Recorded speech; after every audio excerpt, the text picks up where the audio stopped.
Mesdames et messieurs, je vous prie de bien vouloir vous lever pour accueillir Son Excellence Monsieur le Président de la République de Madagascar.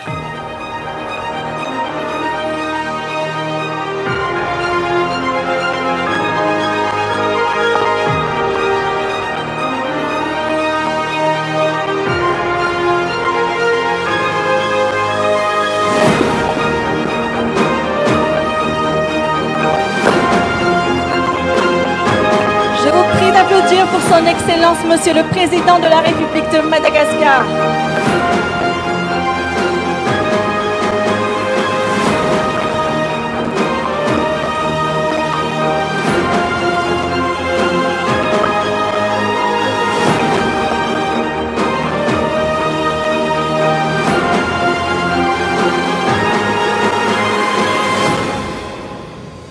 Et je vous prie de rester debout pour entonner ensemble l'hymne national malagasy.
Nous invitons à apprécier pleinement cette danse avec les étudiants de l'université Antananarivo.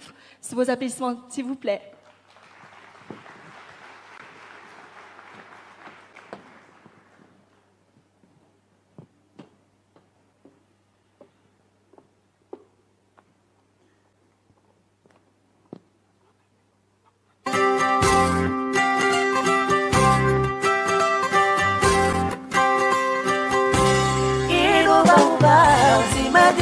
Mutani inuba uba wakore kingela ani ela tini yaunga amambulanga matonga fali pataita akore bingela sita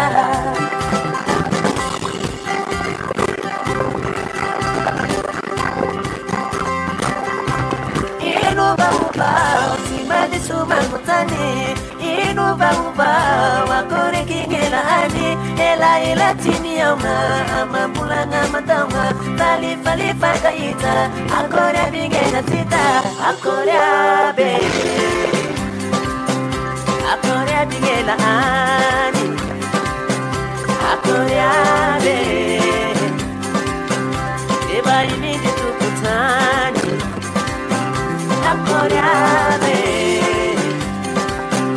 akore bingela ani akore eba ini ditukutani akore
Merci à nos étudiants de l'Université d'Antananarivo pour cette belle prestation. Excellences, Mesdames et Messieurs, nous vous prions de bien vouloir vous lever pour accueillir avec respect et chaleur Son Excellence Monsieur Andry Rajoelina, Président de la République de Madagascar, pour son allocution.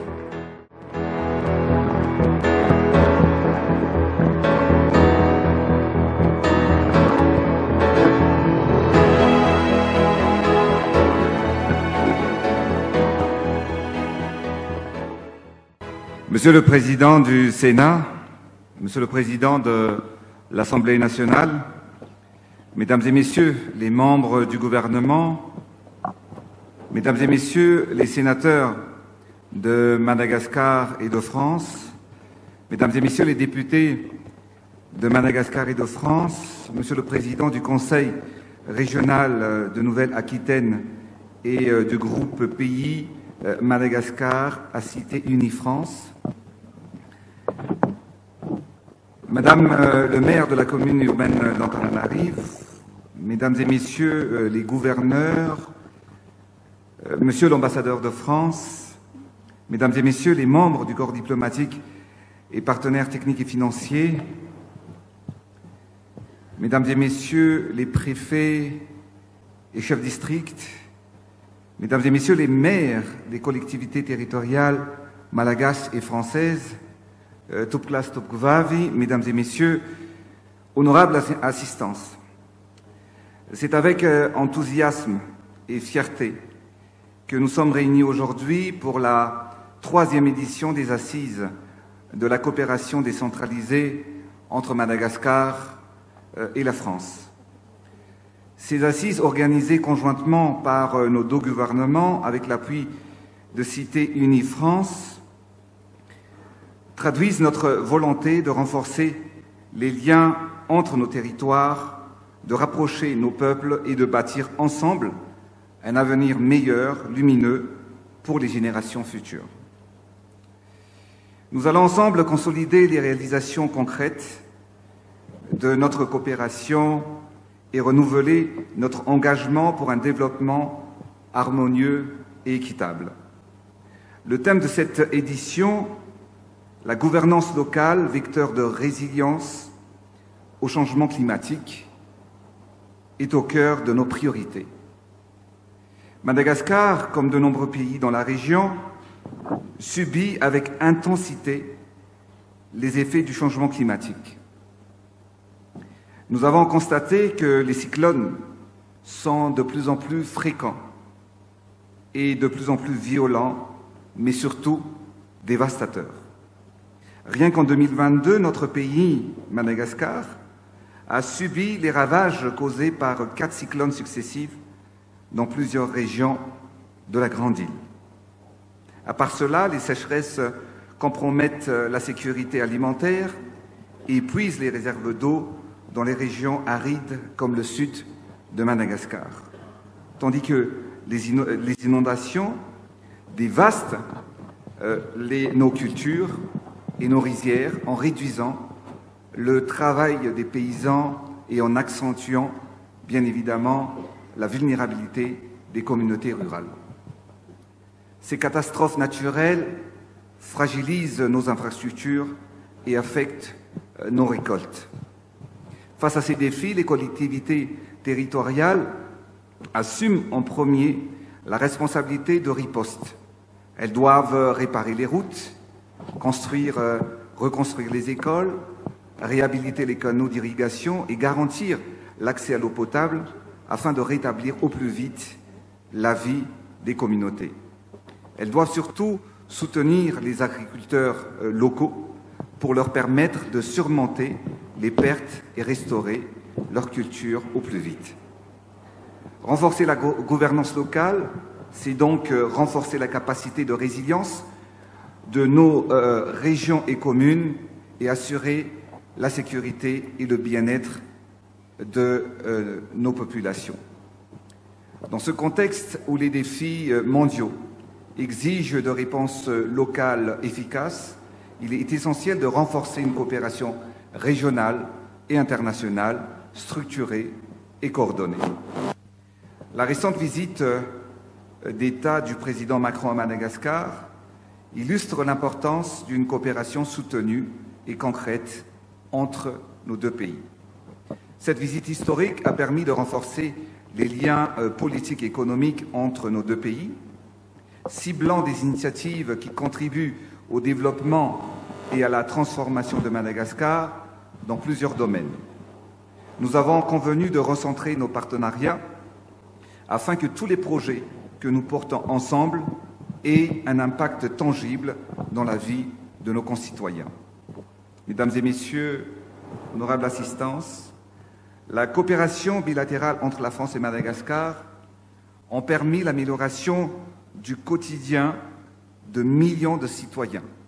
Entre autres, je vais citer quelques projets. Le projet Lalakil, financé par l'Agence française de développement et l'Union européenne, qui a permis de construire, mais surtout de réhabiliter 98 kilomètres de ruelles dans la commune urbaine d'Antananarive et 25 communes périphériques, incluant des passerelles, des escaliers et assainissement.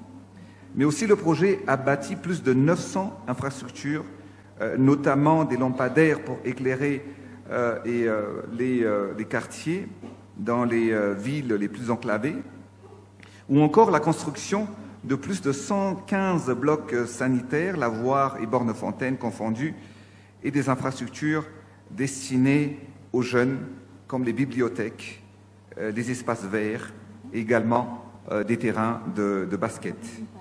Le programme d'appui et de développement des villes équilibrées, ou PADEV, dans sa deuxième phase, touche 6 grandes villes, à savoir Antananarive, Majunga, Mahajang, Tuamas, Nantsirabe, Finaratsu et Tuliar.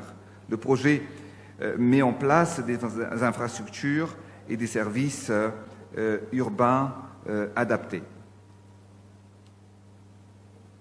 Le programme également intégré d'assainissement Antananarive a permis de curer le canal d'Andriatan sur 7 km et d'installer une station de traitement de boue permettant de traiter 150 000 mètres cubes de boue. Il faut savoir que, vous savez, Antananarive, pendant la période de pluie ou pluviale, les quartiers populaires sont exposés à l'inondation.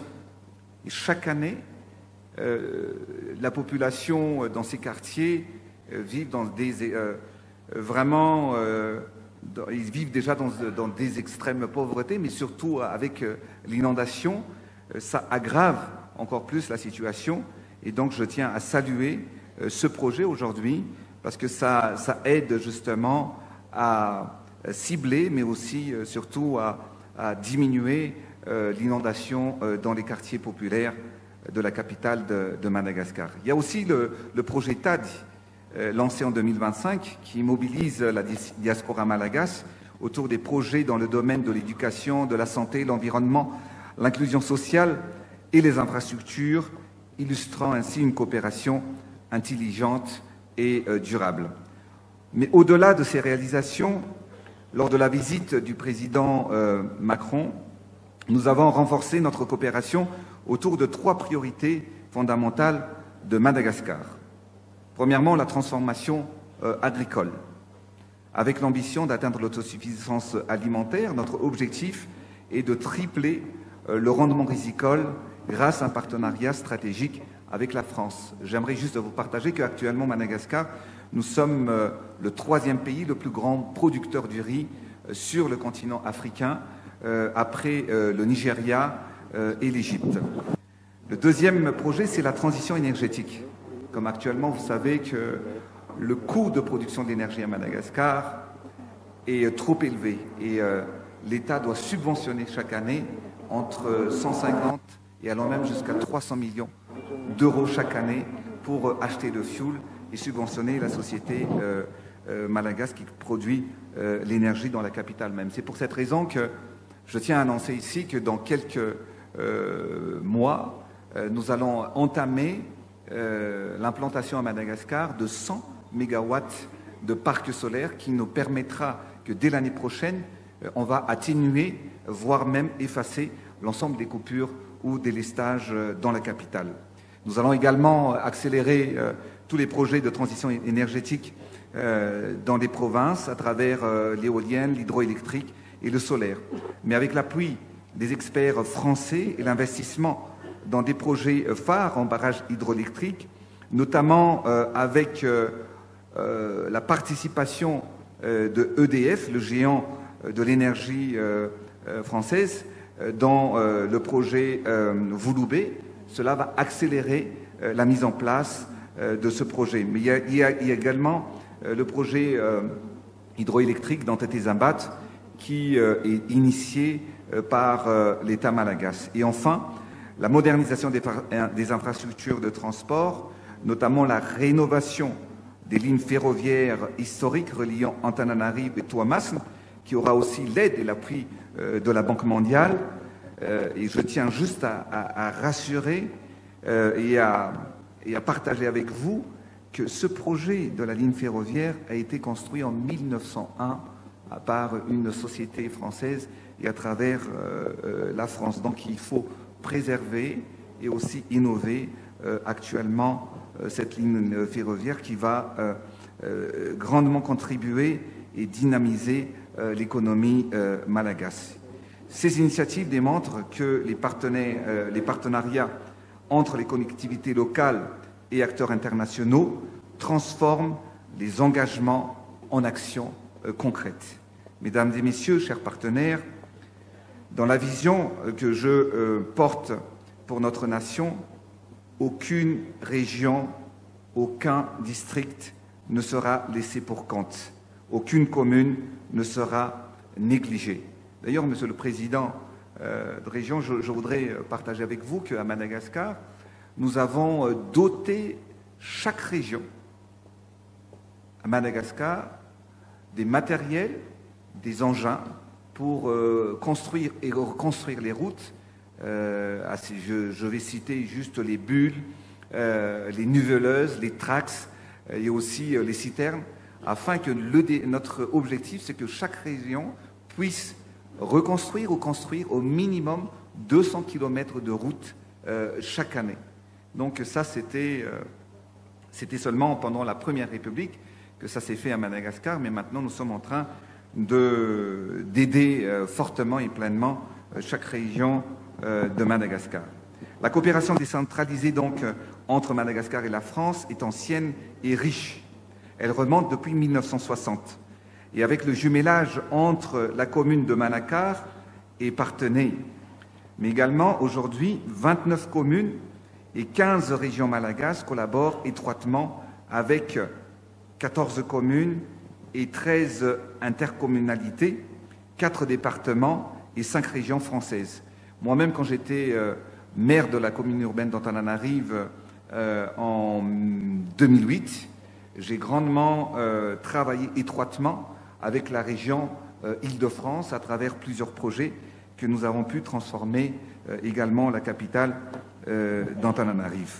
Donc c'est un réseau vivant, dynamique, qui touche toutes nos régions. Ces succès renforcent ma conviction que les solutions locales adaptées aux réalités du terrain sont les plus efficaces pour répondre aux besoins des populations. Ainsi, pour ces assises, nous devons tout mettre en œuvre pour consolider nos partenariats existants et encourager la signature de nouvelles conventions, placer la jeunesse au cœur de la coopération, car ce sont nos jeunes qui portent les solutions de demain. Alors pour eux, créons plus d'emplois, de mobilité et d'innovation. Mobilisons ensemble de nouveaux financements afin de multiplier l'impact de nos actions. Mesdames et messieurs, la coopération décentralisée est avant tout humaine. Elle repose sur la solidarité, l'amitié et la confiance. Aujourd'hui, en rassemblant nos forces, en mutualisant nos expériences et en partageant nos savoir-faire, nous envoyons un message fort. Madagascar et la France croient en la puissance des collectivités décentralisées pour relever les défis au plus proche de la population. Je remercie chacun d'entre vous, élus, experts, techniciens, partenaires, membres de la société civile, pour votre engagement. Vous détenez les outils et les informations nécessaires pour apporter le développement tant attendu par nos concitoyens. C'est ainsi que je souhaite plein succès aux travaux, qu'ils ouvrent de nouvelles voies, qu'ils inspirent de nouveaux projets et qu'ils renforcent encore davantage l'amitié et la coopération entre Madagascar et la France. Ainsi, je déclare ouverts les travaux de la 3e édition des Assises de la coopération décentralisée Madagascar-France. Je vous remercie de votre attention. Nous vous prions de bien vouloir rester sur scène, s'il vous plaît. Nous adressons nos sincères remerciements à son Excellence Monsieur le Président de la République de Madagascar. Madagascar, comme de nombreux pays dans la région, subit avec intensité les effets du changement climatique. Il est essentiel de renforcer une coopération régionale et internationale, structurée et coordonnée. La coopération bilatérale entre la France et Madagascar a permis l'amélioration du quotidien de millions de citoyens. Entre autres, le programme intégré d'assainissement Antananarive a permis de curer le canal d'Andriatan sur 7 km et d'installer une station de traitement de boue permettant de traiter 150 000 m3 de boue. Et donc je tiens à saluer ce projet aujourd'hui parce que ça aide justement à diminuer l'inondation dans les quartiers populaires. Lors de la visite du président Macron, nous avons renforcé notre coopération autour de 3 priorités fondamentales de Madagascar. Premièrement, la transformation agricole. Avec l'ambition d'atteindre l'autosuffisance alimentaire, notre objectif est de tripler le rendement risicole grâce à un partenariat stratégique avec la France. L'eau qui coule des collines dans la région d'Itache doit devenir de plus en plus pure, développer, et c'est ce que j'ai remarqué, que l'agriculture se développe, se professionnalise, que nous avons inventé ensemble le fait que les rizières deviennent aussi des piscicultures. Et ne doutez pas, Monsieur le Président, que ce que nous accompagnons ici est une leçon pour la France, pour nos territoires, que la réciprocité, les échanges d'expériences, la lutte et l'adaptation au changement climatique qui sont le défi moderne de ce 21e siècle. Le deuxième projet, c'est la transition énergétique. Avec l'appui des experts français et l'investissement dans des projets phares en barrages hydroélectriques, notamment avec la participation de EDF, le géant de l'énergie française, dans le projet Vouloubé. Cela va accélérer la mise en place de ce projet. Et enfin, la modernisation des infrastructures de transport, notamment la rénovation des lignes ferroviaires historiques reliant Antananarive et Tuamas. Ce projet de la ligne ferroviaire a été construit en 1901 par une société française. Madagascar est aujourd'hui l'un des tout premiers pays récipiendaires au monde de l'aide publique au développement des collectivités françaises, ce qui illustre l'importance et la densité de ces relations. Car ces coopérations ont tout simplement un impact. Impact, voilà un mot absolument clé qui vient défendre une nouvelle fois l'action de nos collectivités territoriales. Franța si Madagascar, Diatuiniran si Vari, Kansa si Mifanari, Antananat si Mifandala.